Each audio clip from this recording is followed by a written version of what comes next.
Replace a NoWax filter. Remove a NoWax tool from its shell.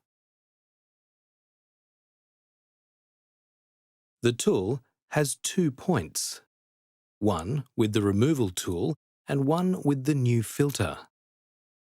Insert the removal tool into the used filter and remove the used filter from the mould. Insert the new filter into the sound outlet on the mould.